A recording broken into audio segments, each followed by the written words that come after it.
স্বাধীন বাংলাদেশের ইতিহাসে শুধুমাত্র ভারতের সাথে বাংলাদেশের একবারই যুদ্ধ হয়েছিল, যার নাম বড়াইবাড়ি যুদ্ধ। এই যুদ্ধে ভারতীয় সীমান্তরক্ষী বাহিনী বাঙালির কাছে শোচনীয় পরাজয় বরণ করে। বড়াইবাড়ি যুদ্ধে ভারতের 178 জন সৈন্য নিহত হলেও বাংলাদেশের বিডিআরের মাত্র 3 জন সৈন্য নিহত হয়েছিল। বড়াইবাড়ি সীমান্তকে কেন্দ্র করে ভারতের সাথে বাংলাদেশের সর্বমোট 3টি সীমান্ত যুদ্ধ সংঘটিত হয়েছিল।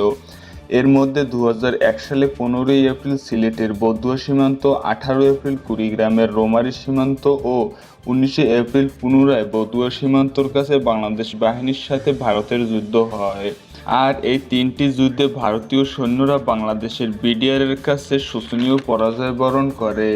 কিন্তু প্রশ্ন হচ্ছে, কেন বাংলাদেশের সাথে ভারতের এমন রক্তক্ষয়ী যুদ্ধ সংঘটিত হয়েছিল? কি কারণে ভারতীয় বাহিনী বাংলাদেশের বড়াইবাড়ি গ্রাম দখল করতে আক্রমণ চালায়?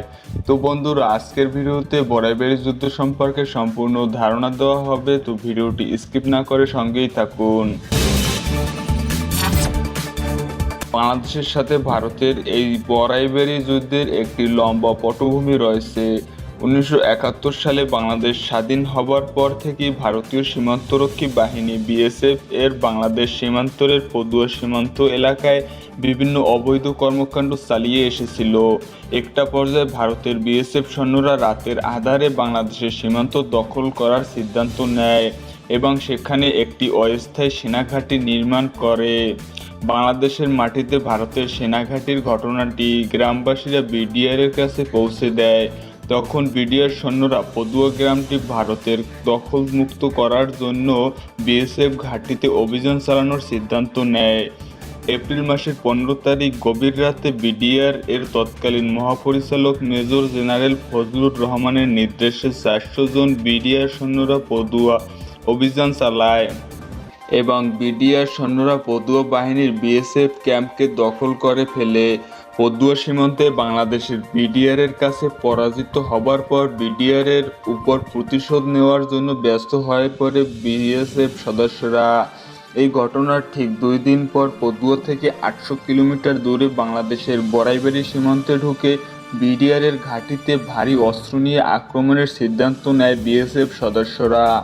এই জন্য তারা আসামের গুয়াহাটি থেকে অনেক বিএসএফ সদস্য ও অস্ত্র নিয়ে আসে এবং বাংলাদেশের বড়াইবাড়িতে আক্রমণের জন্য প্রস্তুতি নেয়। 18 এপ্রিল ভোর রাত 3টার সময় বড়াইবাড়ি গ্রামের সাইফুল ইসলাম নামক এক কৃষক ধান খেতে সেচ দিতে গিয়ে দেখতে পায় সকাল সকাল ভারী অস্ত্র নিয়ে বিএসএফ সদস্যরা বাংলাদেশের সীমান্তে ঢুকে পড়েছে। বিএসএফ এর উদ্দেশ্য ভোরের আলো আসার আগেই বিডিআর এর বড়াইবাড়ি ক্যাম্প দখল করে নেওয়া। তখন ভারতের বিএসএফ এর এক সদস্য সাইফুল ইসলামকে হিন্দি ভাষায় জিজ্ঞেস করে বিডিআর এর ক্যাম্প কোথায়। তখন সাইফুল ইসলাম ভারতীয় বিএসএফ সদস্যদের বিভ্রান্ত করার জন্য বিডিআর ক্যাম্পের মতো দেখতে একটি পরিত্যক্ত বাড়ি দেখিয়ে দেয়। তারা বিডিআর ক্যাম্প ভেবে সেদিকে এগিয়ে যায়। সাইফুল ইসলাম এই ঘটনাটি বিডিআরকে জানায়। তখন বিডিআরের সদস্যরা ভারতীয় বিএসএফ সদস্যদের সাথে মোকাবিলা করার জন্য প্রস্তুতি নেয়।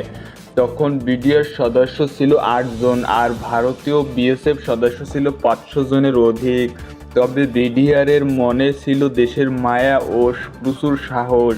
বিএসএফ সদস্যরা গুলি করে পরিত্যক্ত বিডিআর ক্যাম্পটি দখল করে। ভিতরে ঢুকে দেখে কোনো বিডিআর সদস্য নেই। ভারতীয় সদস্যরা মনে করে তাদের ভয়ে বাংলাদেশের বিডিআর সদস্যরা পালিয়ে গেছে। এর কিছুক্ষণ পরই বিএসএফ সদস্যদের ভুল ভাঙতে থাকে। তখন বিএসএফ সদস্যদের চারদিকে এলোপাথারি গুলি করে বিডিআর সদস্যরা। তখন তারা দিশেহারা হয়ে যায়। বিএসএফ সদস্যরা তখন মনে করে যে তারা হয়তো অনেক সদস্য রয়েছে, কিন্তু বাস্তবে ছিল তারা 8 জন। তখন বিএসএফ সদস্যরা মানসিক ভারসাম্য হারিয়ে ফেলে এবং এলোপাতাড়ি গুলি করে। এতে বিডিআর এর লেন্স নায়ক অহিদ মিয়া, সিপাহী মাহফুজ, 26 রাইফেল ব্যাটালিয়ন সিপাহী আব্দুল কাদের নিহত হন। প্রায় 2 দিন ব্যাপী যুদ্ধ বাঙালির মাত্র 3 জন নিহত হয় আর ভারতীয় 178 জনের মৃত্যু হয়। পরে বিএসএফ সদস্যরা বাংলাদেশ থেকে পালানোর সময় অনেক ঘরে আগুন দেয় তারা বাংলাদেশের বিডিআরের কাছে আত্মসমর্পণ করতে বাধ্য হয়। পরবর্তীতে বাংলাদেশ সরকার বরাইবাড়ি যুদ্ধের স্মরণীয় করে রাখার জন্য পরিত্যক্ত বাড়িটির উপর গুলির চিহ্নকে সংরক্ষণ করে রাখে।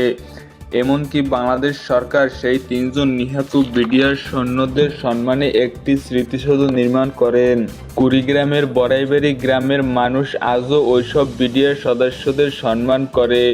সরকারি হিসেব অনুযায়ী যুদ্ধের সময় প্রায় 2 কোটি টাকার সম্পদ ক্ষতিগ্রস্ত হয়।